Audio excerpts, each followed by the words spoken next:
बिस्मिल्लाहिर्रहमानिर्रहीम। अस्सलाम वालेकुम नाजरीन, आप देख रहे हैं प्रोग्राम हॉट सीट और मैं हूं हमजा भट्टी। नाज़रीन, जुडिशियल कमीशन ने सुप्रीम कोर्ट के लिए 6 जजेस के नामों की मंजूरी दे दी है। इजलास की सदारत चीफ जस्टिस पाकिस्तान याहिया आफरीदी ने की। इस्लामाबाद हाई कोर्ट से जस्टिस आमिर फारूक, पिशावर से justice Ishtiaq Ibrahim, Sindh high court से जस्टिस सलाहुद्दीन और पिशावर हाई कोर्ट से शकील अहमद का नाम शामिल किया गया। बलूचिस्तान से जस्टिस हाशिम काकड़, सिंध से जस्टिस शफी सदीकी की सुप्रीम कोर्ट के जजेस के लिए मंजूरी दे दी गई। जस्टिस गुल हसन औरंगजेब इस्लामाबाद हाई कोर्ट के कायम मकाम चीफ जस्टिस मुकर्रर। जस्टिस मंसूर अली शाह, मुनीब अख्तर और इसमें सेनेटर बैरिस्टर जो है अली जफर साहब और बैरिस्टर गोहर ने इजलास का बाइकॉट किया। दूसरी जानिब बात करेंगे जजेस की तकर्री के खिलाफ वकला की जानिब से विफाकी दारुल हुकूमत में एहतजाज किया जा रहा है और इस दौरान वकला और पुलिस के दरमियान झड़पें भी हुई हैं। वकला के एहतजाज के पेश नजर सुप्रीम कोर्ट के अहाते में भी पुलिस की भारी नफरी तैनात की गई। इस पे बात करेंगे और इसके साथ साथ बात करेंगे पीटीआई रहनुमा और member judicial commission barrister Ali Zafar जो है, उन्होंने कहा था कि आज होने वाला जुडिशियल कमीशन का जो इजलास है उसके शिरकत करूंगा और उन्होंने कहा था कि सुप्रीम कोर्ट के बाहर उन्होंने गुफ्तगू की। उन्होंने कहा कि बानी पीटीआई का हक जो है वो छीन लिया गया, तोशाखाना केस में वकील होने के बावजूद ट्रायल में जाने नहीं दिया गया। उन्होंने मुतालबा किया था कि जुडिशियल कमीशन का इजलास जो है इस्लामाबाद हाई कोर्ट की सीनियोरिटी से कबल मुलतवी किया जाए। जब तक इस्लामाबाद हाई कोर्ट के जजेस की सीनियोरिटी का फैसला ना हो, आप इनके बारे में फैसला नहीं कर सकते। इन चीजों पर बात करेंगे। हमें ज्वाइन किया है सीनियर माहिर कानून है, तज्जियाकार है आरिफ चौधरी साहब। चौधरी साहब, बहुत शुक्रिया, आपने कीमती वक्त दिया। और हमें ज्वाइन किया है माजिद अली भट्ट साहब ने, पाकिस्तान मुस्लिम लीग नवाज से उनका ताल्लुक है, एडवोकेट हैं। भट्ट साहब, बहुत शुक्रिया, आपने कीमती वक्त दिया। चौधरी साहब, आपसे आगाज करना चाहूंगा। 6 जजेस के हवाले से कंफर्मेशन मंजूरी सामने आ चुकी, किस तरह से देखते हैं? बहुत शुक्रिया। बात देखें, जजेस तो हर सूरत कोई इंसान ही होंगे, जहाँ से भी आपने लेने हैं जजेस में से होंगे। बात जजेस के अपॉइंटमेंट के तरीक़ेकार की है और वो इस वक्त 26वीं आइनी तरमीम के बाद जिस तरह की सूरत हाल पैदा कर दी गई है, ये तैनातियाँ खालिस्तान सियासी तैनातियाँ हो रही हैं और जजेस की कॉम्पिटेंस से ज़्यादा उनकी इंटेग्रिटी जो है वो हमेशा बहुत बड़ा मसला होता है। अगर आप उनकी 3 क्वालिफिकेशंस देखें तो उनमें से तीनों की तीनों जो है वो इंटेलेक्चुअल उनकी कैपेबिलिटी से ज़्यादा जो है उनकी जो इंटेग्रिटी है वो उस पे ज़्यादा ज़ोर आता है। हम्म। तो इस वक्त जिसकी इंटेग्रिटी जो है वो बिल्कुल बुरी तरह मुतासर हो चुकी है। उसकी वजह ये है कि जब उनकी अपॉइंटिंग अथॉरिटी जो है वो इस तरह की हो कि जिसके सारे मामलात उनके सामने आने हों और उसमें फिर उनकी परफॉर्मेंस जो है उसको भी उन्होंने देखना हो कि क्या जी जजेस की परफॉर्मेंस कैसी रही। हम्म। तो परफॉर्मेंस जो है वो हुकूमत के हक में तो कभी नहीं होती। परफॉर्मेंस से मुराद जजेस की अदालती फैसले करने की सलाहियत अगर हो तो फिर तो अच्छी बात है, लेकिन यहाँ तो मामला ये है कि उन्होंने फैसला करते वक्त हुकूमत वक्त की बात मानी है या नहीं मानी, ठीक है, मुक्तदरा के हक पे फैसला किया है या खिलाफ किया है। हम्म। ये परफॉर्मेंस का म्यार है। और आपने देख लिया कि इससे पहले जब अभी ये कि जुडिशल कमीशन का ये तस्वर नहीं आया था, हम्म। उससे पहले भी ये सूरत हाल रही है कि जहाँ जहाँ किसी को ये लगा हुकूमत को कि कोई जज जो है वो आइन के मुताबिक फैसला कर रहा है या करने वाला है, हम्म। तो उसे इतना इंटिमिडेट किया और इतना ज्यादा तजलील की और इतना ज्यादा धमकाया गया कि मैं समझता हूँ कि पूरी दुनिया में ऐसा तस्वर नहीं है। हम्म। तो ये इस तरह की सूरत हाल में रूल ऑफ लॉ वो बहुत बुरी तरह यानी सेक्रीफाइस हो रहा है। उसकी फर्स्ट कैजुअलिटी जो है हम्म। वो ड्यू प्रोसेस ऑफ लॉ और रूल ऑफ लॉ है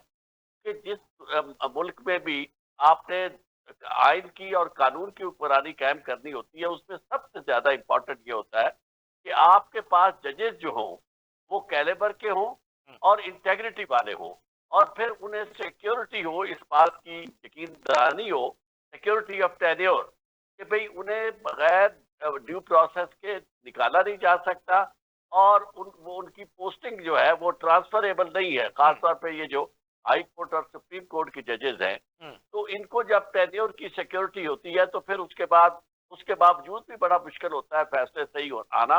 लेकिन फिर भी एक आपको खुशफहमी जरूर होती है कि वो फैसले जो है वो सही करेंगे। लेकिन हमारे यहाँ तो लोगों की वो खुशफहमी से भी महरूम कर दिया गया है। बिल्कुल सीधा सीधा नजर आ रहा है कि आपने देखे, ये सबसे ज्यादा खौफनाक बात ये अब सीनियरिटी वाली है हम्म, कि जब आप इस तरह करेंगे, पिक एंड चूज करेंगे और 13वें नंबर पे नीचे जो किसी और दूसरी हाईकोर्ट में मौजूद है शख्स जज के तौर पर काम कर रहा, उसको दूसरी इंडिपेंडेंट हाई कोर्ट में लाके सीनियरिटी मुतासर करके दूसरे जजेस की हम्म, उसको आके सीनियर आप बता देते हैं, तो इससे ज्यादा इससे ज्यादा बेइंसाफी हो नहीं सकती। हम्म, और इस इंसाफी का नतीजा ये होता है कि दूसरे जजेस जो है उनके यहाँ भी बददिली फैलती है। वकला के अंदर आप देख लें कि किस तरह रिस्पॉन्डेंसी है और वकला किस हद तक परेशान है। और इंसाफ के असूल में ये सबसे बड़ी रुकावट जो होती है वो जाती पसंद और नापसंद होती है। हम्म, और जाती पसंद और नापसंद जो है, अगर वो एक मुक्तदरा की हो तो उससे जजेस जो है वो इंटेग्रिटी वाले नहीं बनते। और वो चीज जजेस में जब शरायत करती है तो उसके नतीजे में आम आदमी जो है वो इंसाफ लेने से महरूम रहता है। हम्म, क्योंकि आम आदमी को इंसाफ देते वक्त उनके अंदर जो खौफ है इस बात का, अपनी सिक्योरिटी या इनसिक्योरिटी ऑफ टेन्योर का, परफॉर्मेंस के नाम पर या किसी और नाम पर, हम्म, तो उसके नतीजे में वो सही मानों में परफॉर्म नहीं कर सकते। और आप ये देखें कि हुकूमत वक्त जिसने ये दावा किया था कि हम देखें आपको सस्ता और यानी आसान इंसाफ जो है आपके दहलीज तक पहुंचाने के लिए कोशिश कर रहे हैं, उसने क्या किया? जो वो जुमला लिखा हुआ है एक न्यूयॉर्क की सुप्रीम कोर्ट के ऊपर हम्म, कि true administration of justice is the first pillar of good governance. Good governance. यानी हुकूमत पर सबसे बड़ी जिम्मेदारी है कि वो आपको एक ऐसा बाकिरदार और मुनसिफ निज़ाम इंसाफ मुहैया करे कि जिसमें कोई उंगली ना उठा सके, हम्म, और ये उसकी जिम्मेदारी है। लेकिन हमारे यहाँ तो कोशिश ये की जा रही है, सारी की सारी जो कोशिश हो रही है वो इसी बात पे हो रही है कि आपको सस्ता इंसाफ तो मिले, सस्ता तो कुछ मिले लेकिन उसे इंसाफ ना कहा जा सके। हम्म, तो ये दूसरा हुकूमत के लिए तो बाहर सूरत मैं समझता हूँ कि उन्होंने अपने आप को वो समझते हैं कि शायद इस तरह वो सिक्योर होंगे। और ये आपको मैं आज एक वाकया बयान कर दूं कि जिस वक्त मोहतरमा बेनजीर भुट्टो साहबा केस भुगतने के लिए लाहौर में मौजूद थी, हम्म, तो उस वक्त वो नजमुल हसन काजमी साहब का और एहसानुल हक चौधरी साहब का हम्म, बेंच था। हम्म, एहसानुल हक चौधरी सीनियर थे, तो वहाँ बैठे हुए मेरा तारफ उनसे करवाया गया। एतजाज आसद साहब ने करवाया और खोसा साहब ने। तो मैंने मैडम से कहा कि मैडम ये आज आपको जो फेस करना पड़ रहा है इस वजह से करना पड़ रहा है कि आपने उस वक्त वकला की बात नहीं सुनी, आपने बार एसोसिएशन को दरखोरे इतना नहीं समझा, हम्म, आपने बार काउंसिलों के ऊपर तवज्जो नहीं दी। हम्म, आपको जो फीडबैक चाहिए थी जजेस की तैनाती के मामले में वो वकला से मिलती है, तो आपने उसकी बिल्कुल परवाह नहीं की। और उसका नतीजा ये है कि आज आपके पास सामने अपने लगाए हुए जजेस जो है वो हुकूमत वक्त के कहने पे आपके लिए जो मुश्किलात पैदा कर रहे हैं ये आपके सामने है। तो हम्म, मैं ये समझता हूँ कि जो इस खुशफहमी में होता है वो भूल जाता है कि ये तो वक्ती बात होती है। जब वो अपोजिशन में आएगा तो उसके साथ वही सूरत हाल होगी। और यही इंदिरा गांधी के साथ हुआ था। हम्म, इंदिरा गांधी ने भी जजेस के मामले में जब वो उसका रवैया भी यही था, पसंद और नापसंद का। और यही हुआ कि जब वो खुद इक़्तिदार से बाहर हुई तो जो उसे फेस करना पड़ा, उस वक्त उसे एहसास हुआ कि ये मैंने जो किया था वो दुरुस्त नहीं था। दुरुस्त नहीं था। पूरी दुनिया में ये तस्वर है। तो हम्म, मैं ये अर्ज करूंगा कि हमें कोशिश करनी चाहिए इस वक्त पाकिस्तान के वकला को भी और खास तौर पे चीफ जस्टिस साहब को भी कि इस तरह की सूरत हाल ना पैदा होने दें जो कोलैप्स की तरफ जा रही है। अब मामला मुझे तो कोलैप्स की तरफ नजर आ रहा है। वकला को बिल्कुल जब नजर आ रहा है कि जनाब जो उनका सीनियर मोस्ट जज था इस्लामाबाद का हम्म, जस्टिस मोहसिन अख्तर कियानी, हम्म, और कॉम्पिटेंट भी है, इंटेग्रिटी वाला भी है, उसके खिलाफ कोई ऐसी बात भी नहीं है। हम्म, जुर्म सिर्फ ये है कि वो उन जजेस में शामिल है जिन्होंने लेटर लिखा था। और लेटर उन्होंने बेचारों ने ये लिखा था कि हम जज होते हुए इतने गैर महफूज हैं कि हमारे घरों तक पहुंच गए हैं। हम्म, ये बात कह देना, उसका नतीजा ये है कि जनाब उसी वक्त से उन्होंने प्लानिंग शुरू कर दी कि अब हम अगर यानी आपकी आवाज को दबा देंगे। अगर आप जजेस को इंसाफ मुहैया नहीं करते, जजेस की आवाज को दबा देते हैं, तो उसके बाद आम आदमी, आप जो इंसाफ का तालिब है, वो हम्म, आपसे क्या तवक्को कर। हम्म। जी, भट्ट साहब किस तरह से देखते हैं? चौधरी साहब का भी नुक्ता नज़र आपने जाना, क्या कहना चाहेंगे? जी देखें, बात ये है कि एक सिविल जज भी जब कोई फैसला दे देते हैं ना, उसका फैसला इंटैक्ट रहता है जब तक कि उसके फैसले को सेट साइड नहीं कर देता एपलेट फोरम। और मुल्क का सबसे जो सुप्रीम लॉ है वो है constitution of Pakistan. Constitution of Pakistan इस वक्त एक्टिव है और उसमें 26 अमेंडमेंट हो चुकी है। और 26 अमेंडमेंट अगर कॉन्स्टिट्यूशन ऑफ पाकिस्तान का हिस्सा बन चुकी है तो फिर सारे मामलात उसी ही कॉन्स्टिट्यूशन अमेंडमेंट के मुताबिक ही चलेंगे जो अमेंडमेंट हुई हैं।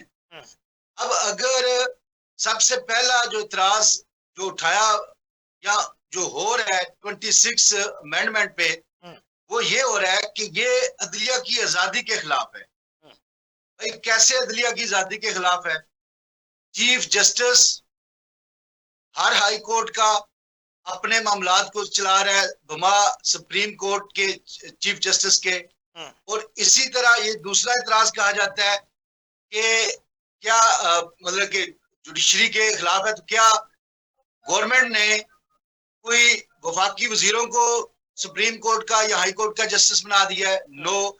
फिर कहा जाता है कि ये सेपरेशन ऑफ पावर के खिलाफ है। तो भाई सेपरेशन ऑफ पावर के खिलाफ अगर आप ये आर्गुमेंट देते हैं तो फिर आप क्यों भूल जाते हैं कि पार्लियामेंट भी एक अदारा है जो कि मदर ऑफ ऑल इंस्टीट्यूशन है। अगर पार्लियामेंट ने 26 अमेंडमेंट बना लिया है, कर लिया है, प्रूव कर लिया है, तो फिर ये उनका आयन साजी का इख्तियार है। तो उस पर कैसे आप एहतजाज कर सकते हैं? यानी आप खुद अपने आर्गुमेंट के खिलाफ जा रहे हैं कि सेपरेशन ऑफ पावर के खिलाफ, सेपरेशन ऑफ पावर के असूल के खिलाफ है ये। और फिर ये इतराज आता है कि ये जो आर्टिकल 173 कॉन्स्टिट्यूशन ऑफ पाकिस्तान है उसमें जो सीनियरिटी ऑफ चीफ जस्टिस है उसका असूल इन्होंने उसमें अमेंडमेंट कर दी है। तो भाई जब पार्लियामेंट के पास आयन साजी का इख्तियार है और उन्होंने अपना वो इख्तियार इस्तेमाल कर लिया है और वो इन फील्ड आ गया है, तो फिर आप कैसे ये कह सकते हैं कि सेपरेशन ऑफ पावर के खिलाफ है, ये अदलिया के आजादी के खिलाफ है? अदलिया फंक्शनल है। और इसी तरह जो इतराज आता है कि जी जो इस्लामाबाद हाई कोर्ट में मुख्तलिफ जजेस जो ना वो मुख्तलिफ हाई कोर्ट के जजेस आ रहे हैं और वो जब इतराज इनका ये होता है कि उन्होंने जब इधर इस्लामाबाद हाई कोर्ट में आया तो उन्होंने नया हलफ लिया है। अब जब उन्होंने नया हलफ लिया है तो वो सीनियरिटी में इस्लामाबाद लिस्ट में सबसे नीचे चले गए हैं। ये इतराज भी खिलाफे आइन है। अच्छा भट्ट साहब माजरत चाहूं, मुझे हमजा साहब एक सेकंड, आर्टिकल 200 बड़ा क्लियर है कॉन्स्टिट्यूशन का कि किसी भी हाई कोर्ट के जज को consultation of the concern high court के चीफ जस्टिस से ट्रांसफर किया जा सकता है। अब वो जब ट्रांसफर होगा तो वो ऑब्वियसली नई कोर्ट में जाके हलफ तो लेगा, लेकिन वो ट्रांसफर का हलफ होगा, वो कोई नई अपॉइंटमेंट का हलफ नहीं होगा कि उसकी सीनियरिटी लिस्ट में वो सबसे नीचे पीछे चला जाएगा। ऐसा नहीं होता। तो ये इतराज भी इनका बेसरोपा है और आइन के खिलाफ है। और अच्छा भट्ट साहब गुजारिश ये है कि आम आदमी के लिए एक सवाल आपसे जानना चाहूंगा। आप भी माहिर कानून है, चौधरी साहब भी हमारे साथ बैठे हैं। लाहौर हाई कोर्ट में जेर इल्तवा केसेस की तादाद कितनी है, कुछ अंदाजा है भट्ट साहब? देखिए वो तादाद बेशक लाखों में है, 2.25 लाख के करीब लाहौर हाई कोर्ट में है और इस्लामाबाद हाई कोर्ट में 65,000 के करीब है। अच्छा जरूरत कहां पे थी जजेस की तैनाती की? देखिए लाहौर हाई कोर्ट में भी जजेस पॉइंट होने हैं, हो रहे हैं, हुए हैं, और इस्लामाबाद हाई कोर्ट में भी होने हैं, और इस तरह चीफ अपने सुप्रीम कोर्ट में भी होने हैं। जो गवर्नमेंट का काम है वो इंसाफ प्रोवाइड करना। इंसाफ प्रोवाइड होता है थ्रू आपके कोर्ट्स के। कोर्ट्स में जो इंसाफ होना है वो डिपेंड करता है आपके जजेस की तादाद पे। गवर्नमेंट सिर्फ फैसिलिटेट कर सकती है। गवर्नमेंट ने फैसिलिटेट कर दी है कि इस्लामाबाद हाई कोर्ट में भी जजेस की तादाद बढ़ा दी है, सुप्रीम कोर्ट में भी जजेस की तादाद बढ़ा दी है, high court Punjab Lahore high court में भी जजेस की तादाद बढ़ा दी है। इसके अलावा गवर्नमेंट और क्या कर सकती है? बाकी जजेस जितने भी पॉइंट हुए हैं इस्लामाबाद में बट या सर मैंने उधर अपना हाई कोर्ट में इसीलिए सारे सवाल क्रेडिबल किया, है। मैं चौधरी साहब, गुस्ताखी माफ चाहता हमजा हूँ। साहब एक सवाल ये आर्गुमेंट, है कि हमजा साहब एक एक घर आर्गुमेंट। में, सर एक सेकंड जरा सवाल सुन लीजिएगा, आम शहरी के लिए भी क्लियर होती जाए बात, फिर मैं चौधरी साहब की तरफ भी बढ़ूंगा। बात यह है कि एक घर में आपको मुलाजमत के लिए 7 लोग दरकार हैं, वहां पे काम ज्यादा है, आप उसको जो है वो प्रायोरिटी छोड़ के एक घर में जहां 2 लोग रिक्वायर हैं वहां पे प्रायोरिटी रखेंगे, तो ये बिल्कुल जो है वो समझ से बालातर चीज है। क्या कहना चाहेंगे? नहीं, ऐसी बात नहीं है। इस्लामाबाद हाई कोर्ट में भी इस्लामाबाद के वासियों को, इस्लामाबाद डिवीजन के, इस्लामाबाद डिस्ट्रिक्ट के लोगों को फौरी और सस्ता इंसाफ चाहिए। उसके लिए जजेस की तादाद बढ़ाना वक्त की अहम जरूरत थी। ये बात किसी से, सर मैंने किसी तो के फैक्ट खिलाफ नंबर नहीं के है। साथ आप ही के आला अदलिया के जो दादोशुमार हैं उनके मुताबिक आपके सामने सवाल रखा है कि 2.25 लाख लाहौर हाईकोर्ट के हैं और इस्लामाबाद में 65,000 के करीब हैं, ऊपर नीचे थोड़े बहुत। देखिए 2.25 लाख है तो वहां पे भी तो जजेस की तादाद को बढ़ाया गया वो है ना, बात और मजीद जजेस, बाद का मजीद मरहला। जजेस को बढ़ाया जाएगा। वक्ती हम्म। तौर पर जो लिस्ट आई थी, जो वक्ती तौर पर जुडिशल कमीशन का इजलास हुआ था, उसमें जो लिस्ट आई थी, फिर उसमें तकरीबन कुछ 40 के करीब कैंडिडेट थे। लेकिन अगर उन्होंने 8 या 10 9 किए हैं तो वो जो कम्पिटेंसी को भी तो देखना है ना। ठीक है सर, सिर्फ मैं ये चौधरी जरूरी साहब करना की है कि तरफ तादाद बढ़ना बढ़ा चाहूंगा, दी है, बट सर मैं कम्पिटेंसी भी वापस देखना है। आता हूं। और मैं कम्पिटेंसी एक हमजा साहब जी एक जी आर्गुमेंट। जी। चौधरी आरफ साहब मेरे सीनियर हैं, मेरे दोस्त हैं, मुझे जानते हैं बड़ी अच्छी तरह। मैं, ये बड़े क्रेडिबल वकील है हमारे। इन्हें पता है कि जिस वक्त जो हाई कोर्ट इस वक्त लाहौर में अपॉइंट हुए हैं, वो इंतहाई क्रेडिबल और प्रोफेशनल लॉयर थे जो हुए हैं। इसी तरह जो इस्लामाबाद में हुए हैं, अपना ट्रांसफर हुए हैं, वो भी इंतहाई क्रेडिबल जजेस हैं। इवन तो आपके सर जो ऐसी क्या पीटीआई के जरूरत पड़ सेंट्रल गई कि अली डोगर कफर हैं, साहब को इस्लामाबाद उन्होंने ले एक जाना पड़ अपनी गया? इतराज किया। जी जी। मैं क्या ऐसी क्या जरूरत पड़ गई कि डोगर साहब को जो है वो इस्लामाबाद लेके जाना पड़ गया? कि आर्टिकल 200 ऑफ द कॉन्स्टिट्यूशन नहीं सर, इख्तियार देता है। मैं अगर कानून वो को देता बिल्कुल नहीं है, कह रहा कि ये देखें कानून के उसमें तला। उसमें देखें, जी। उसमें देखें, देखें जो 26वीं तरमीम हो रही थी ना, हम्म। उस वक्त पीपल्स पार्टी का यह मुतालबा था कि यहाँ पे जो ना वो आईनी बेंच बनना चाहिए। हम्म। तो वो आईनी कोर्ट बननी चाहिए एक्चुअली। हम्म। तो फिर वो जब उनके साथ नेगोशिएशन हुई तो उन्होंने कहा जी आईनी कोर्ट तो नहीं पॉसिबल, लेकिन आईनी बेंच इन्हीं में से बन जाता है। और उसमें उन्होंने कहा था जो आईनी बेंच बने या कोर्ट बने, उसमें चारों सूबों की जो ना नुमाइंदगी हो। हम्म। तो अब वो फेडरल गवर्नमेंट, फेडरल जो जितने भी कोर्ट्स हैं, जो हाई कोर्ट है या वो सुप्रीम कोर्ट है, सुप्रीम कोर्ट में फेडरल आईनी बेंच बन गया है। उसमें चारों सूबों से उनकी जी नुमाइंदगी हो बेहतर रही भाट है। साहब। इसी तरह इस तरह इस्लामाबाद में भी जो बनना है आईनी बेंच बनना है, उसमें भी चारों सूबों की नुमाइंदगी लाजमी है। इसलिए ये भी लाजमी थे ठीक। ट्रांसफर चौई करवाना साहब, उनकी। भट्ट साहब की भी नुक्ता नजर आपने जाना है। मेरा जो सवाल है, सादा सा सवाल एक आम शहरी का है कि जहां जेर इल्तवा मुकदमात की तादाद ज्यादा है वहां पे अशद जरूरत थी जजेस की तैनाती की, या फिर जहां पे तादाद कम है वहां पे थी? सर आपका भट्टी साहब सवाल बहुत कीमती और दुरुस्त सवाल है। इसमें किसी तरह की कोई दूसरी राय नहीं होती।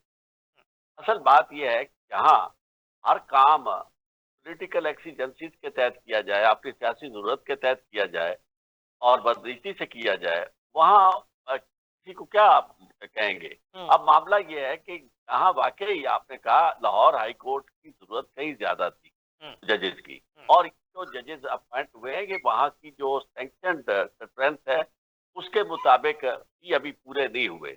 और दूसरी बात यह है कि इधर मामला क्या है, इधर मामला ये है कि चाहे यहाँ केस कोई हो या ना हो, असल जरूरत ये है कि जिसको खत्म करना है वो है इमरान खान। इमरान खान के मुकदमे जो हैं उनके बारे में अब आनी है, अपीलें आ चुकी हैं, और उन अपीलों तक जो एक बड़ा मुकदमा था उसको उस वक्त तक पेंडिंग रखा जब तक के जजेस जो थे उनकी अपॉइंटमेंट नहीं हो गई। और दिलचस्प बात है कि वो जजेस अभी आए थे पहला दिन उन जजेस का जो सरकारी नौकरियां करते हुए, यानी इंडिपेंडेंट का ये आलम है कि एक जज साहब जो हमारे सदर भी मेजबान रहे हैं हाई कोर्ट के, वो जनाब इनके जो इदारा है अपना फौज का एंटी नारकोटिक फोर्स, उसके लीगल एडवाइजर रहे हैं हमेशा, और फौज के साथ उस मुकदरा के साथ खैर संबंध है। अच्छी दोस्तियां अब रही। उनको लगा, हाँ अच्छी दोस्ती है, और उनको, और दूसरे आजम खान का भी आपको पता है कि उन्होंने जो कुछ अब तक किया है, तो उन दोनों के सामने केसेस, वो केस जो सब इंतहाई इंपॉर्टेंट केस है, वो रखा गया यानी उन ऐसे जजेस के, नए जजेस के पास इस तरह के केस लगाए जा रहे हैं। मसला ये है, और सीनियर मोस्ट जजेस, मोस्ट कॉम्पिटेंट जजेस, हमारी मैं आपको एक करूं, खुशकिस्मती ये थी कि हमारे पास ये इतनी लॉर्ड अच्छी थी ये जजेस की, जो आप ऊपर से लेकर नीचे तक, यानी सारे कॉम्पिटेंट इस्लामाबाद में थे, और हम बड़ा खुश होते थे कि हमारे पास इतनी अच्छी जुडिशरी है, इंडिपेंडेंट है, कॉम्पिटेंट है, इंटेग्रिटी वाले हैं। और अब उन्हें रुसवा करने के लिए क्या किया गया है कि सीनियर मोस्ट जज जो है उसको उसके ऊपर ला के, आपको एक और बात बताऊं, ये जो बार बार 200 का हवाला देते ना, वो आर्टिकल 200 के तहत कहते हैं जी हलफ जब नया उठाना, भाई जब नया हलफ का मतलब होता है नई अपॉइंट, आप जिस दिन से हलफ उठाएंगे उस दिन आप उस कोर्ट के जज बनेंगे। आपको पता है हलफ उठाने तक आप के पास इख्तियार नहीं होता, आप चाहे नॉमिनेट हो चुके हो, आपकी नोटिफिकेशन हो चुकी हो, लेकिन जब तक आप हलफ नहीं उठाते उस वक्त तक आप जज नहीं बनते। अच्छा जो भी चौधरी साहब, आपने माजरत खाऊं, थोड़ा सा इसी से रेलेवेंट आपसे जानना चाहूंगा, नई तैनाती का और ट्रांसफर वाला, इन दोनों के ये जो हलफ हैं, ये अलग अलग हैं या एक ही हलफ है? एक हलफ एक ही है, कोई अलहदा नहीं है। और ये बेसिकली तसव्वुर जो ये बेंचेस की तश्कील के बाद ये हुआ था कि जब हाई कोर्ट के अंदर पहले बेंचेस नहीं होते थे, हाई कोर्ट एक होती थी, मगरबी पाकिस्तान हाई कोर्ट होती थी, या उसे लाहौर हाई कोर्ट कहते थे बाद में। उस लाहौर हाई कोर्ट को जब आगे बेंचेस में, ये हर गवर्नमेंट की कोशिश रही है कि वकला को बांट दिया जाए, वकला की स्ट्रेंथ को बांट दिया जाए। असल फलसफा जो है, जो इनको प्रिवेल करता रहा है, वो लोगों की सहूलत नहीं थी, वो बेसिकली जो ताकत थी ना वकला की, वो कला मुतहद होकर लाहौर हाई कोर्ट मैटर करती थी। यूब खान के खिलाफ जो तहरीक चली, उसने उसका बड़ा राबिया कारी, आज भी हमें नाम याद है, प्रेसिडेंट थी, उन्होंने कमाल कर दिया। और हाई कोर्ट की स्ट्रेंथ जो थी वो इन्हें बड़ी तकलीफ देती थी। तो ये हाई कोर्ट की स्ट्रेंथ को खत्म करने के लिए मुख्तलिफ बेंचेस तश्कील दिए गए। अब फिर उस ये रखा गया ट्रांसफर, यानी एक, वरना तो जज की ट्रांसफर का तस्वर ही नहीं था। एक जज को एक जगह से दूसरी जगह आपने लेके जाना है। अब ये जब high court Islamabad high court है, इसका एक पूरा इम्तियाज ये है कि ये किसी सूबे की हाई कोर्ट नहीं है। इसका हलफ जो है वो गवर्नर नहीं लेता, बाकी यानी चीफ जस्टिस का, और नीचे जो है इसका हलफ देता है प्रेसिडेंट लेता है। यानी आप अंदाजा करें कि इसकी ये तश्कील अलहदा, कॉन्स्टिट्यूशन अलहदा, रूल्स अलहदा, इंडिपेंडेंट हाई कोर्ट है। यानी इसमें इसी तरह जिस तरह बलूचिस्तान हाई कोर्ट है, अब बलूचिस्तान हाई कोर्ट में आप पंजाब हाई कोर्ट के जज को तो नहीं ले जाएंगे। ये यहाँ जो बहाना जो चीफ जस्टिस साहब कह रहे हैं ना कि जनाब ये गुलदस्ता है, वो गुलदस्ता उस वक्त जब बना था, उस वक्त हालत ये थी कि चूंकि ये बेसिकली फेडरल गवर्नमेंट थी, फेडरल हाई कोर्ट थी, और जो कॉन्सेप्ट था उस फेडरल हाई कोर्ट में तमाम फेडरेटिंग यूनिट्स ने आना था। लेकिन जब वो यहाँ आ गए जजेस, उसके बाद फिर उनकी अपना इस्तेहकाक हो गया, उनका यानी जो उनकी सीनियरिटी है वो अपनी मुतय्यन हो गई। आप ये नहीं कर सकते कि एक हाई कोर्ट का हलफ उठाने वाला जज जो है, जिसने वहां काम किया हुआ है, उसको आप खत्म उसकी तजरील करने के लिए आप आके जनाब नीचे से लाए। ये क्या क्वालिफिकेशन है ये आप जो तशरीफ लाए हैं? इसलिए कि जनाब इन्हें जहां जैसे आप चाहेंगे मोड़ लेंगे, मैं सीधी बात आपको कर रहा हूँ। तो ऐसे अगर आप ला, वरना इतने जजेस आप या तो फिर सीनियर मोस्ट लाते, अगर हाई कोर्ट फेडरल थी और इसमें गुलदस्ता आपने जाना था, तो उस गुलदस्ते का बहुत आला खूबसूरत फूल लेके आते यहाँ। लेकिन असल मसला गुलदस्ता सजाना नहीं। और एक बात जो मेरे छोटे भाई ने कही कि जनाब यहाँ चीफ जस्टिस जो है वो अपने अपना इख्तियार इस्तेमाल, यानी चीफ जस्टिस जो है वो बिल्कुल उनकी हैसियत एक नॉमिनल चीफ हेड की रह गई है ना, उनके पास कोई इख्तियार नहीं किसी तरह का। यानी वो बैठ गए हैं सिर्फ, और अब आप भर्ती है, वरना आम हालात में तो मैं समझता हूँ कोई बहुत अना वाला चीफ जस्टिस होता जो मैं तवक्को करता था इससे या अफरीदी से, तो वो कभी कबूल ना करता। और कि भी आप मुझे यानी, और काफी देर तक उन्होंने जज भी रहना था, और बहुत खूबसूरत आदमी भी हैं, लेकिन मैं हैरान हूं कि उस खूबसूरत आदमी ने यानी इस ऑफिस की इज्जत जो है उसको भी खाक में मिला दिया। यानी सारा दिन वो बात लैट्रिन वगैरह चेक करते फिरते हैं और बाथरूमों को देखते फिरते हैं, काम ही कोई उनके पास नहीं है, कोई इख्तियार नहीं है, और उसके बावजूद भी वो बैठे हैं। इसी तरह बाकी मकसद क्या है? मकसद ये है कि कोई काम जो इंडिपेंडेंट जुडिशरी कर सकती है वो ना करे, क्योंकि जिसको आपने खत्म करना है पॉलिटिकल उसी को सामने रख के आप पूरे का पूरा निजाम बर्बाद कर रहे हैं।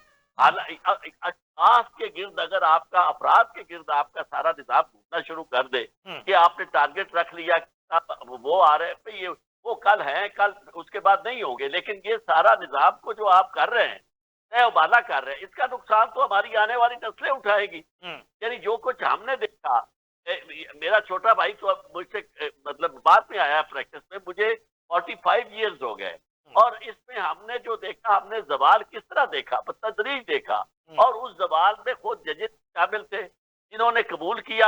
आपको मैंने ये हवाला शायद दिया हो पहले भी कि ये जो जस्टिस कार्नीलियस थे उनके बारे में हम उधर हमारी कमीशन रिपोर्ट में बात ये दर्ज हुई है। कमीशन ने कहा है कि जस्टिस कार्नीलियस जो थे उनसे हमने कहा भी आप उनकी या खान की कैबिनेट में थे तो आप उन्हें नहीं कुछ कहते थे, वो कहते जी वो किसी की बात नहीं सुनते थे। तो फिर उन्होंने कहा जी अगर आप की बात वो नहीं सुनते थे तो फिर आप रिजाइन कर देते। लेकिन हमारी बात किस है कि बड़े बड़े नाम जो थे उन्होंने भी अपने ओहदों की खातर, वक्ती मुफाद की खातर इंटीमिडेट होते गए, एडजस्ट करते गए, और उसका नतीजा ये है कि आज इस सतह पे हम पहुंच गए हैं कि हाई कोर्ट लगती ही नहीं है। यानी वो इसकी वो शान जो होती थी। तो अब मामला ये है कि पाकिस्तान है उसके ऊपर रहम इन्हें करना चाहिए। इसी वजह से हमारी बात सारी मुतहद है, सिवाय उन लोगों के जिन पे मुझे इंतहाई अफसोस है कि आज से पहले कभी ऐसा नहीं हुआ था कि सुप्रीम कोर्ट बार का प्रेसिडेंट जो है वो अपनी बार को जाके भेज दे, यानी बाकायदा किसी पॉलिटिकल पार्टी के हेड के हाथ में। हमारे साथ ये हुआ, जनाब आसिफ भूर ने जाके ऐसा किया, बार सदर था सुप्रीम कोर्ट बार का, और सुप्रीम कोर्ट बार का प्रेसिडेंट का मतलब ये कि आप सबके नुमाइंदे हैं। उन्होंने हम सब की नुमाइंदगी को कुर्बान करके वो जाके नवाज शरीफ के हाथ में बिक गए, और सारी लेजिस्लेशन यानी करवाने में उनका पूरा दखल है। और दूसरे बार काउंसिल के मेंबर है, यानी पाकिस्तान बार काउंसिल के मेंबर जो लॉ मिनिस्टर साहब बने हुए हैं, और लॉ मिनिस्टर होते हुए जाने इससे पहले हमने देखा लॉ मिनिस्टर्स को, लेकिन इस तरह इस हद तक कोई लॉ मिनिस्टर नहीं गया था जिस हद तक वो जा रहे हैं। तो बात यह है कि यहाँ तो हर शख्स, चाहे वो चीफ जस्टिस है, कोई लॉ मिनिस्टर है, उसके नजदीक अपना मायोपिक इंटरेस्ट जो है, जो उसे करीब नजर आ रहा है, सिर्फ उसे देख रहा है। आने वाले दिनों में पाकिस्तान की क्या हालत हो रही है, या इन दिनों में पाकिस्तान के साथ क्या हो रहा है, और इंसाफ का तय उबाला होने के बाद, इंसाफ बर्बाद होने के बाद आप क्या समझते हैं कि दुनिया में कभी ऐसी रियासत जो है वो कायम रह सकी है? तो इस तरह ये सारी चीजें समझता हूँ इंतहाई काबिल मुजम्मत है, और हम सबको चाहिए इसमें अपना अपना रोल प्ले करे। आपका बतौर अखबार नवीस जर्नलिस्ट के मैं समझता हूँ बड़ा काबिल कदर है, आपके सवालात बड़े जानदार है। इसी तरह मैं छोटे भाई को भी दरख्वास्त करूंगा कि ये हमसे हमारे आने वाली नस्लें, हमारे बच्चे जो है उनको हम अपने किए की सजा ना ऐसी दे। हम आज जो बोए थे वो शेर है कि जेड़े लफ्ज असी आज लिखने यहाँ ये आवन वाली कल दे दे, इन्ना भी सूरज तेज होवे ओढ़ पर कामे टल दे दे। हालात बदलेंगे, हमें अपना रोल प्ले करना चाहिए। जी भट्ट साहब चौधरी साहब ने तफसीलन तमाम चीज़ें जो हैं वो आपके सामने रखी हैं, और आपने 26वीं आईनी तरमीम से शुरू किया। एतराज़ वहाँ है, लेकिन एतराज़ जो है वो सीनियरिटी वाले पे भी क्वेश्चन मार्क है, और इस पे आपके ही हम मनसब साथी वकला बरादरी, अब आप हमें बता दें कि हमने किस डायरेक्शन में जाना है। हमने सियासतदानों में तफरीक देखी, हमने ब्यूरोक्रेसी में देखी, आज अदलिया में भी, वकला में भी ये तफरीक पैदा होती हुई नजर आ रही है। कोई एक डायरेक्शन बता दें, आम शहरी जो हैं, पाकिस्तानी अवाम जो हैं, वो उसको फॉलो अप करें। देखिए बात यह है, कोई भी मुल्क है ना वो आइन और कानून के मुताबिक ही चलता है, और जो अदारों में बैठे हुए हेड्स होते हैं उनकी मजबूरी ही होती है कि वो अपने विम एंड बिल्स के मुताबिक नहीं उन्होंने फैसले करने होते हैं, बल्कि जो किताब जिसके तहत उन्होंने हलफ लिया होता है वो कॉन्स्टिट्यूशन ऑफ पाकिस्तान होता है और उसके मुताबिक उन्होंने फैसले करने हैं। हमारे दोस्तों को इतराज है justice chief justice Yahya Afridi साहब पर। याहिया अफरीदी साहब क्या करें जो इस वक्त 26वीं आईनी तरमीम हो चुकी है, आइन का हिस्सा बन चुकी है, उन्होंने तो जो कमेटी बनानी है उसके मुताबिक बनानी है। उनका एक वोट है, उनका एक वोट है। इसी तरह दूसरे मेंबर्स जो जुडिशियल कमीशन में है उनका भी एक वोट है।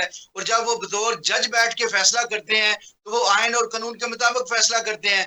अब प्रॉब्लम ये आ रही है कि हमारे जो एक पॉलिटिकल पार्टी है, जैसे चोई साहब ने, मेरे सीनियर है, मेरे बड़े काबिल एहतराम है, उन्होंने खुद ही एक तरफ कह दिया कि असल जो मुद्दा है, जो खदशा है, वो ये है कि शायद एक पॉलिटिकल पार्टी के हेड की, बानी की अपीलें आनी है।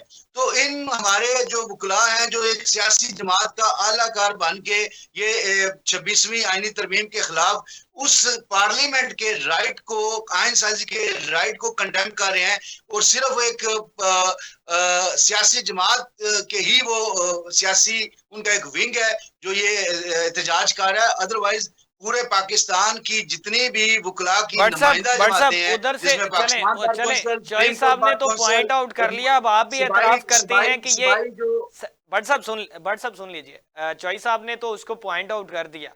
अब आप भी इस ये जो तहफ़्फ़ुज़ात पाकिस्तान तहरीक इंसाफ के हैं या वकला बरादरी के हैं जो एहतजाज का हिस्सा हैं, तो आप भी उसका एतराफ़ करते हैं कि ये तैनातियाँ इन्हीं मकासद के लिए की गई? बिल्कुल नहीं, बिल्कुल नहीं, ऐसी कतन कोई बात नहीं है। उसकी वजह यह है कि जिस तरह मैं आर्टिकल 200 आपको मेंशन किया कि क्या कोई खिलाफ आइन तैनाती हुई, ट्रांसफर हुई है।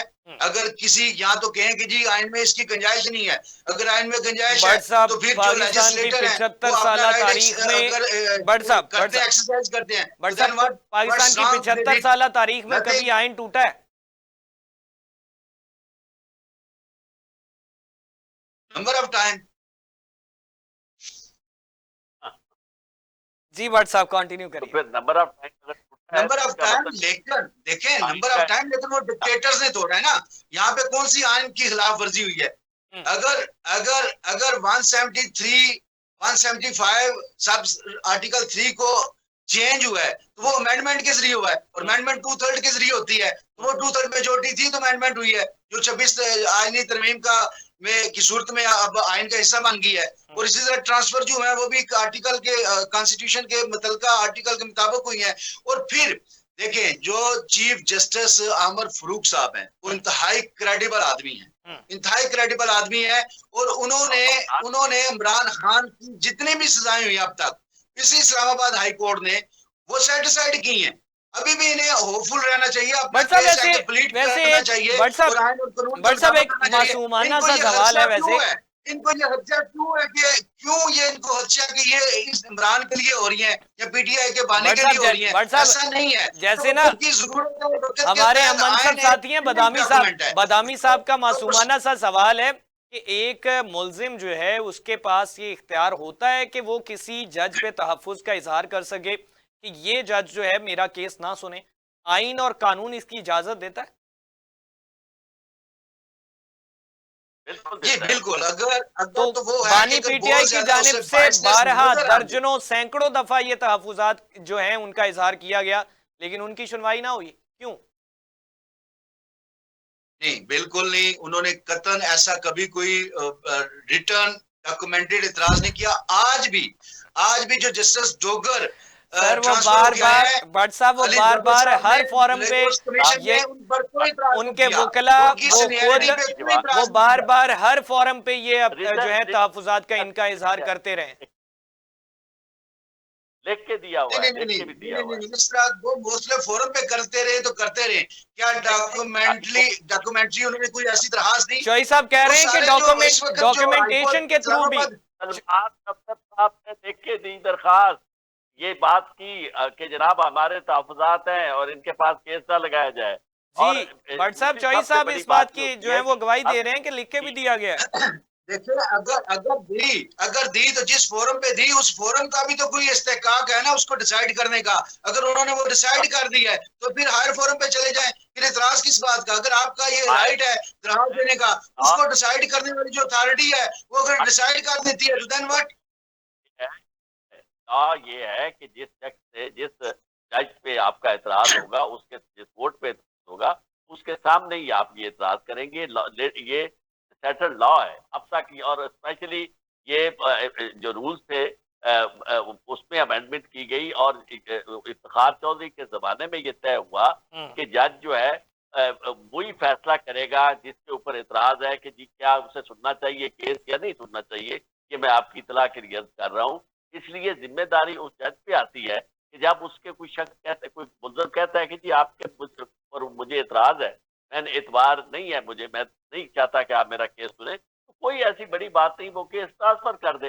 लेकिन यहाँ मामला ये होता है कि चूंकि बाकायदा आपने किसी को कोई कमिटमेंट की होती है, किसी की मर्जी के मुताबिक करना होता है। आप मुझे ये बताएं ना, जस्टिस दिलावर को आप अगर रिकमेंड करते हैं जिसकी सारी चीजें लोगों ने सामने रख दी, तो चीफ जस्टिस उन्हें रिकमेंड करता है तो किस लिए करता है?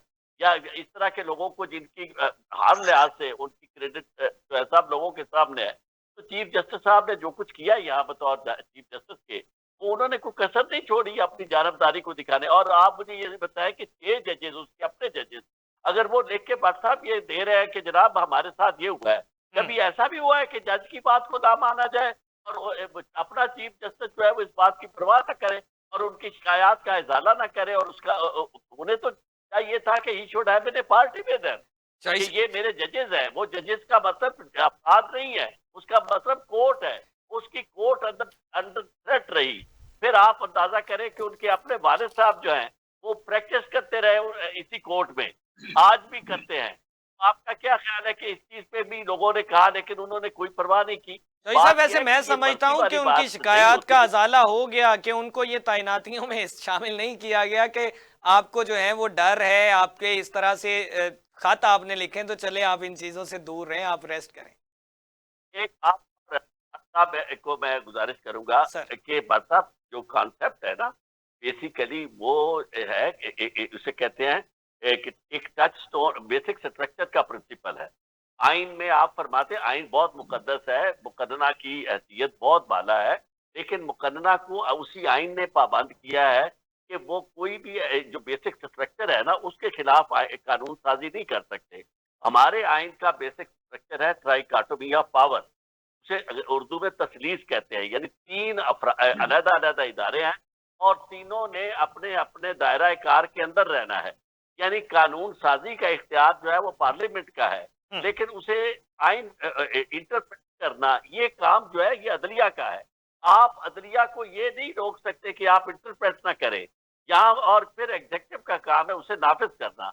हमारे यहाँ ये हुआ है कि उसी मुकदना ने जब उसे ये कहा गया कि जनाब आपका ये इसको देखते हैं, इसकी विरासती को देखते हैं क्या ये आइन के मुताबिक है या ना है, तो उस वक्त उन्होंने पूरी तौर पर आइन को का हुलिया ही बिगाड़ दिया। उन्होंने कहा नहीं आपके पास हम इख्तियार नहीं रखने देते। आप देखें ना आईनी बेंच का जो तस्वर है, आईनी बेंच का बेसिकली तस्वर यह है कि जिन लोगों ने खुल के हुकूमत की हमायत की थी जैसे समीनुद्दीन खान और उनके साथियों ने, उनको आईनी बेंच का हिस्सा बना दिया गया। जैसे समीनुद्दीन के बारे में सबको पता था कि ये चूंकि खुल के उनके कर रहे हैं फैसले, तो उन्हें या तो चीफ जस्टिस बनाया जाएगा, और अगर चीफ जस्टिस तक क्योंकि वो चौथे नंबर पे आते थे तो तीसरा ही उनके काबू आ गया तो बात खत्म हो गई, वरना उनको चीफ जस्टिस बनाना था। लेकिन चूंकि इख्तियारात सारे के सारे बड़े फैसले जो करने हैं वो और आप मुझे ये बताएं कि खुद जब आपको यानी जस्टिस मुसद्दद जलाली ने एक पॉइंट रेज किया कि जनाब ये जो रिकॉर्ड में हमें ये चीज मिल रही है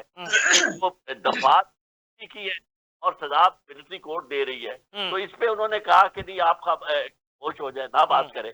यानी ये काम अगर इनुद्दीन खान साहब ने कहा, इसलिए कहा कि वो बिल्कुल नहीं चाहते थे कि भाई कोई ऐसी बात लोगों तक पहुंचे बेंच की तरफ से कि जिसपे ये नजर आए कि जनाब ये तो मिलिट्री कोर्ट तो इस तरह देर नगरी है, वहां तो पता ही नहीं है कि पीपीसी की दफात मुकदमा है और सजा जो है कोर्ट दे रही है मिलिट्री एक्ट के तहत। तो इसी तरह बात यह है कि ये सारी की सारी चीजें गिनी मिची हुई है, तयशुदा है कि किस तरह कोर्ट को मैनेज करना है, और अगर कोर्ट मैनेज ना हो तो फिर उसके बाद उसको नीचे कैसे लाना है, कैसे और मैनेज जजेस की करना। तादाद ठीक। बढ़ाने का मकसद, हाँ, जजेस की तादाद भी इसीलिए बढ़ाई गई है। जी। इतने जजेस की जरूरत नहीं थी, सुप्रीम कोर्ट दुनिया में इतने जजेस पे नहीं होती।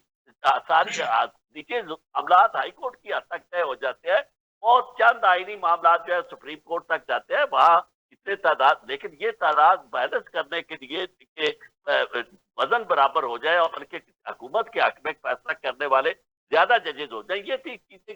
आप, मुझे भी नजर आ रही है, आपको भी, आप कॉमन मैन से आप पूछिए, आप तो माशाल्लाह इंसान है, हर शख्स ये समझता है कि ये सारा कुछ क्यों हो रहा है। तो इसलिए मैं समझता हूँ कि अगर आप किसी शख्स को तय देख करने के लिए, बर्बाद करने के लिए, या किसी पॉलिटिकल पार्टी को खत्म करने के लिए इस तरह की कानून साजी करते हैं या इस तरह जजेस बनाते हैं, तो उसके नतीजे में आप इंसाफ तो नहीं दे रहे, और ना ही पाकिस्तान के तहफ़्फ़ुज़ की कोई बात कर रहे हैं। आप ठीक। तो कुछ और एजेंडा, ठीक आपका चौधरी साहब। ज़ाती एजेंडा है, और आप इस समय चौधरी साहब, टाइम चूंकि खत्म हो गया, आखिर में सम अप करते हुए भट्ट साहब आपकी तरफ भी आऊंगा और चौधरी साहब आप ही। भट्ट साहब, मरियम नवाज साहबा, वजीर आला पंजाब और नवाज शरीफ साहब ने सूबाई पार्लियामेंटेरियन से मुलाकात की है, लेकिन जो कौमी असम्बली के पार्लियामेंटेरियन है वो बड़े नाला नजर आ रहे हैं, मरियम नवाज साहबा से मुलाकात नहीं कर रही, टाइम नहीं दे रही। क्या वजूहात हैं? सम अप करते हुए जो है इस पर जवाब दीजिएगा, फिर चौधरी साहब से भी इस पे नुक्ता नजर लूंगा। देखें देखें, एक अगर इजाजत दें, मैं एक थोड़ा सा विद ड्यू रिस्पेक्ट जो साहब के जो प्रोस्पेक्टिव उन्होंने पेश करने की कोशिश किया, उस पे मैं थोड़ा सा विद इन सर 30 एक सेकंड मिनट ये है, कहूंगा। एक मिनट आपके पास है, आप सम अप करते हुए बता दीजिए। देखें, जुडिशियल कमीशन एक आईनी कमीशन है, उसका काम है जजेस को अपॉइंट करना, गवर्नमेंट का काम नहीं है। उसमें अपोजिशन के भी मेंबर हैं, उसमें सुप्रीम कोर्ट के मौजूदा जजेस भी हैं, सीनियर और दूसरे, और इसी तरह हाई कोर्ट के, और इसी तरह पाकिस्तान बार काउंसिल के, सुप्रीम कोर्ट और बार काउंसिल के। वो अपनी, वो सुप्रीम कोर्ट और हाई कोर्ट बार के जो नुमाइंदे हैं वो इलेक्टेड पीपल हैं, वो अपनी इंडिपेंडेंट राय के साथ वोट दे के जजेस को करते हैं। इसमें इसमें कोई गवर्नमेंट का कोई अमल दखल इतना नहीं है। एक चीज, दूसरे नंबर पे जो आपने कहा, देखिए हर एमएनए के नीचे 2 एमपीए हमारी कॉन्स्टिट्यूएंसी में आमतौर पर होते हैं। एमएनएज हैं वो फेडरल सब्जेक्ट है, एमपीए जो है वो सूबाई सब्जेक्ट है। और इस वक्त जो वजीर आजम, वजीर आला मरियम नवाज शरीफ साहब हैं, वो सूबे की चीफ मिनिस्टर हैं। पार्टी सूबे के के सदर जितने भी कौन है एमपीज भट्ट हैं साहब? उनसे वो मिल रही हैं। पार्टी के सदर कौन है? पार्टी का सदर तो मियां मोहम्मद नवाज शरीफ साहब हैं, जो सुप्रीम लीडर हैं पाकिस्तान वो मुस्लिम मिल लीग नून सकते के। हैं, वो और मिल वो सकते हैं इस कौमी वक्त असम्बली के देखिए अभी पार्लियामेंटेरियन से। देखिए अभी अभी चीजें जो ना वो पाइपलाइन में आ रही है ना, मार्च से मियां साहब बड़े एक्टिव हो जाएंगे सर इंशाल्लाह। एक साल और हो इस गया है। वक्त तो अगर उन्होंने टाइम दिया है भट्ट भट्ट साहब, इस वक्त टाइम दिया उन्होंने एक सूबाई साल हो सूबाई गया है। मेंबर्स को, तो बाद में वो नेशनल मेंबर्स को भी टाइम देंगे वजह इंशाल्लाह। यह है कि कुछ आप ही के पार्टी के लोग हैं, उनसे मुलाकातें होती हैं, तो वो एतराज़ात और तहफ़्फ़ुज़ात हैं, तो उनकी भी थोड़ी सी सुनवाई करें। कौमी असम्बली वाले पार्लियामेंटेरियन जो हैं वो भी नून लीग का हिस्सा है। देखिए, पाकिस्तान मुस्लिम लीग नून एक पॉलिटिकल पार्टी है जिसमें हर बंदे को, हर मेंबर को अपना आजादाना राय पेश करने का राइट है। अगर किसी का कोई इतराज बनता है किसी वजह से, तो वो भी वो उसमें आजाद है। तो वो ये पार्टी में सर वो इख्तिलाफात राय राइट्स के होते हवाले रहते से हैं। तो ये रेल जितना असगर साहब हो गए, कमानी। मुतफिका तौर पर मियां मोहम्मद नवाज शरीफ साहब पाकिस्तान मुस्लिम लीग नून ही नहीं, पूरी बल्कि भट्ट साहब, मैं आलम वही इस्लाम अर्ज के कर रहा हूं कि एक उन अजीम उन लीडर है। हकूक के बारे में रोहेल असगर साहब ने, करमानी साहब ने बड़ी तफसीलात के साथ जो है वो सारी चीजें सामने रख दी हैं, जो सदियों पुराने पाकिस्तान मुस्लिम लीग नवाज के जो है वो रहनुमा रहे हैं। जी चौधरी साहब। आपका मिनट एक चुके रह गया है, तो इसलिए मैं आपसे ये अर्ज करूं कि मरियम नवाज बहुत अच्छा कर रही है, जो एमपीएस को नहीं मिल रही और ना ही मिलना चाहिए। उसकी वजह यह है कि भी वो एमपीएस जो है उन्होंने तो उसे इलेक्ट नहीं किया, चीफ मिनिस्टर नहीं बनाया नहीं, ना। एमपीएस के साथ मिलाकर चौधरी साहब आज एमपीएस मुलाकात हो गई है, एमएनएस के साथ या उनके साथ कोई मामला नहीं है। ये हुकूमत जो है ना, इनका पहले भी यही तरीकेकार रहा है और अभी भी, यानी चीफ मिनिस्टर के तौर पर शहबाज शरीफ साहब जो है, इनका सबसे बड़ा गिला लोगों का यही होता था कि ये कहते खड़े खड़े बात करो, किसी एमपीए को यानी बिठाना या उसकी बात सुनना, इवन एमएनएस की, वो नहीं करते थे। तो उसकी वजह यह है कि उन्हें इस बात का पता है कि इनके हाथ में ना ये अवाम इनके हाथ में है, ना अवाम के वोट लेके ये आते हैं। कि ये खौफ उन लोगों से होता है जो आम के वोट लेके आए। उन्हें पता है कि जिस तरह वो इक़्तिदार में आए हैं, वो उसे जवाब दें जो वो तलब करते हैं, तो वो उनके सामने बिल्कुल फौरी तौर पर हाज़िर हो जाते हैं, सैल्यूट मार के। बाकी अवाम का क्या ताल्लुक है या उनके नुमाइंदे जो है, ये खुद नुमाइंदे यही भी तो वजह नहीं है है ना ना। कि मरियम नवाज साहबा जो है वो शहबाज शरीफ साहब को फॉलो अप करते हुए पार्लियामेंटेरियन को छोड़ के ब्यूरोक्रेसी के थ्रू डिलीवर करवा रहे हैं, एसीडीसी डिलीवर कर रहे हैं, इसलिए कि पार्लियामेंटेरियन नहीं। रखते ना, वो अवाम के जरिए साहब मुंतखब हुए इन्फ्लेशन हैं। रेट नीचे आ गया है, आपका महंगाई बेहतर हो गई है, आपके सर क्या बाजारों के महंगाई बेहतर हुई है? रौनकें बहाल हो रही हैं, भट्ट साहब ये फैक्ट, ये चीज जिनके पास आपकी फैक्ट्स ना स्टॉक हो, एक्सचेंज ऊपर जा रही है, रिकॉर्ड बना रही है। महंगाई की शरह में कमी को आप महंगाई कम कहते हैं? एग्जैक्टली इसका what does mean, what you can take another meaning of this, ये इसका मतलब है। सर आपके इसका कुछ असल चीजें मतलब हैं ये जो है, पाकिस्तान, सर सुन लीजिए, इसका असल मतलब ये है कि पहले चीनी 10 रुपए महंगी होती थी, अब 6 रुपए महंगी हो रही है। क्या किया मरियम साहबा ने? महंगी तो हो रही है। देखिए ये देखें, ऐसा नहीं है। सर बहुत सारी चीजों की जो सर जरूरियात रोजमर्रा है, उनकी साढ़े कीमतों में 18 कमी साल आई है, पाकिस्तान मुस्लिम बहुत लीग ज्यादा नवाज कमी ने आई है। गवर्नमेंट की है, उसके बावजूद भी अगर वक्त दरकार है तो सर फिर इजाजत दें, प्रोग्राम का वक्त भी खत्म हो गया है, बाकी फैसला आवाम का है। बहुत शुक्रिया भट्ट साहब, चौई साहब, आपने कीमती वक्त दिया। हमारे साथ मौजूद थे इसमें माजिद अली भट्ट साहब, पाकिस्तान मुस्लिम लीग नवाज से उनका ताल्लुक है, और आरिफ चौधरी साहब सीनियर कानूनदान और तज्जियाकार हमारे साथ मौजूद थे। नाज़रीन, ये तकर्रियों वाला मामला है, वकला बरादरी जो है वो नाला नजर आ रही है, एहतजाज का सिलसिला भी जारी है और रास्ते भी बंद कर रखे हैं। दूसरी जानिब तहफ़्फ़ुज़ात भी हैं पार्लियामेंटेरियंस के भी, वो भी हमने पॉइंट जो है वो इस पे ज़ेर बहस लाए, और इस पे जो तकर्रियों वाला मामला है उस पे भी जो मुहाफ़िज़ीन हैं कानून के, वही जो हैं वो एक दूसरे के मदे मुकाबिल खड़े नजर आते हैं। अब कानून क्या कहता है, एक कानून के मुहाफिज के लिए कानून क्या है और दूसरे कानून के मुहाफिज के लिए कानून क्या है, क्या तजाद है, कौन कानून को बेहतर समझ रहा है और कौन कानून को समझने से कासिर नजर आ रहा है, ये भी कानूनदान ही फैसला कर सकते हैं। हम और आप इस पे आवाज उठा सकते हैं, बात कर सकते हैं, सवालात कर सकते हैं, जवाबात कानूनदान ही दे सकते हैं। लेकिन मदे मुकाबिल एक तरफ एक कहता है कानून ये कहता है और दूसरी तरफ दूसरा कानूनदान कहता है कानून ये कह रहा है।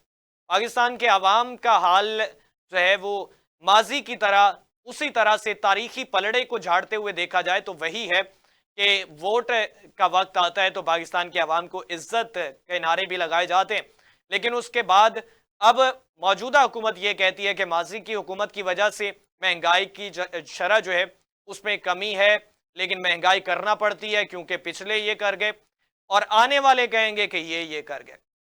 नाज़रीन, आज के लिए इतना ही। अपने मेज़बान हमजा भट्टी को इजाज़त दीजिए। अल्लाह ने के बाद।